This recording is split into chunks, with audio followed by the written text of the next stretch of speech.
Yeah, back to politics now. And Mr. Sunday Kudaimbu joins us today. He is the Lagos coordinator of PDP National Youth Vanguard. Thank you for coming on today. Good morning, Timber. Well, of course, you know, you always hear politicians talk about how the other party hasn't done what they ought to do, and it's a regular feature with politicians. Well, talking about the merger of APC and how PDP, your party, some say concerned, worried, bothered. What do you think? Well, first of all, I want to give kudos to the INEC for coming up with a bold step to register the APC. But I must inform Nigerians, mainly the electorate in Lagos State, that the registration of APC is not a threat to the PDP. It's only going to hold the test of the time. We've seen similar things happen in the past. In 1999, there was an alliance within AD and APP. And immediately after the election, the then national chairman of the Alliance for Democracy, Alhaji Mama Yusuf, was the first person to go on air and announce the dissolution of the alliance. So I see similar things coming up on this one too. They are never a threat to the PDP. Tell us, you're the Lagos coordinator for PDP's National Youth Vanguard. Do they really reckon with the youths in the party? Oh, by the special grace of God. We have a lot of enlightenment program that has to do with the youths. Chains of workshops and seminars have been organized by the youths in the PDP just to bring the youths together from different ethnic groups.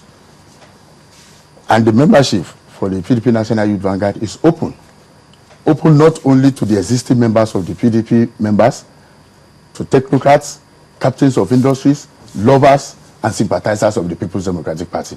And we are getting more and more membership on a daily basis. To what extent and to what kinds of positions does PDP encourage their youth to aspire to? To any position. In line with the constitution of the Federation, from the ages of 18 and above, you could vote and be voted for. In most of the offices in the PDP, mainly, at least you should know that presently the Public Secretary of Lagos State PDP, Barrister Gani Taufik, is at his early 40s.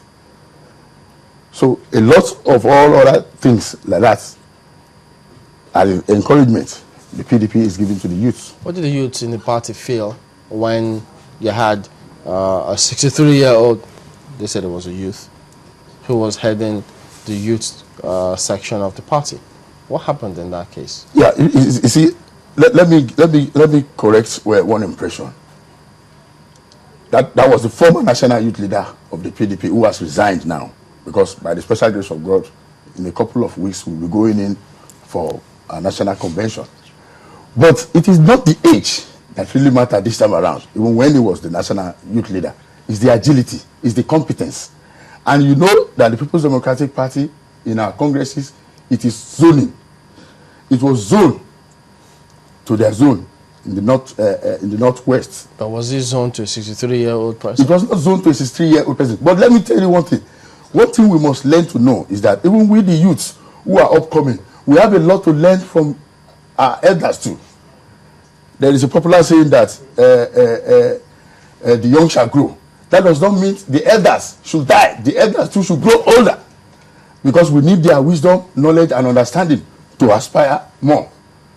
So, a 63-year-old being the national youth leader of the People's Democratic Party before now does not really matter. It's the agility and the competence. And what people like us who are coming behind have been able to learn from him. What are you able to learn from him? You know, I really, is it difficult for a young member of the People's Democratic Party to speak up against what loads of Nigerians have come up to realize that it's not too good for your party? Everyone who is young in your party, they seem to have endorsed even the older ones being in charge of even your youth arm. How can that be? You see, it's like we are mixing things here. No, we're not. Yeah. How? Now, the People's Democratic Party is a party that is all-embracing. It's a people's-oriented party. is a grassroots party. And with what is on ground within the Federation today, a clear example is the issue of Shopee that is going on now. Majority of those who are involved in Shopee are youths. Specifically, we're talking about those leading your youth.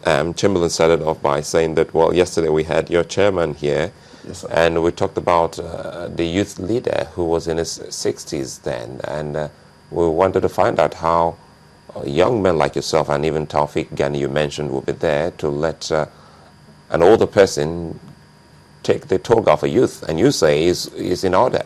But the youth wing itself does not even have age limit. How do you determine the age of a youth? You have your own dictionary? No, not really. But then I'm only making you to understand that a 63 years old man who can provide the necessary results we wanted, let it be. Okay, it's about results. Yeah, it's about results. I don't know, but you know, sometimes when one does synonyms, you know, I hate to believe on this issue, but when you do synonyms, when you talk about youth, what comes to your mind is a young person?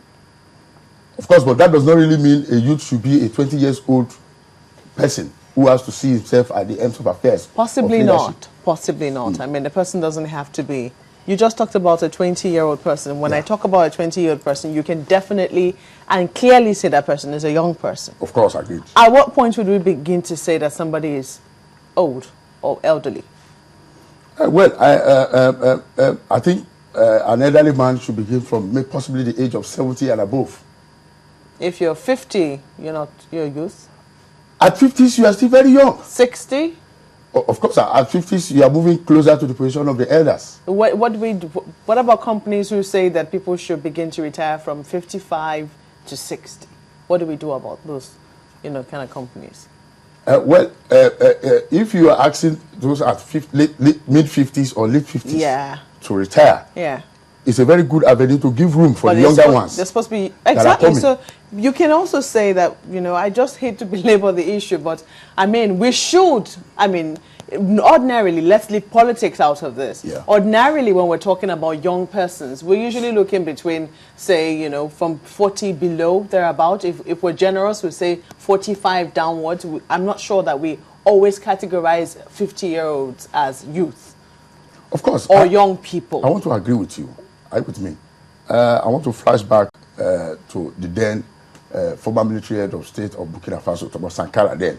He was just 27 years old.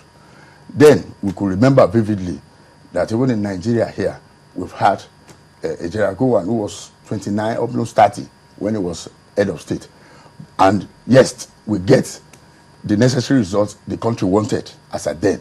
Even if we all know that it was a military era. But today, we could see the vibrancy in the Nigerian youths. Go to some of these local government chairmen.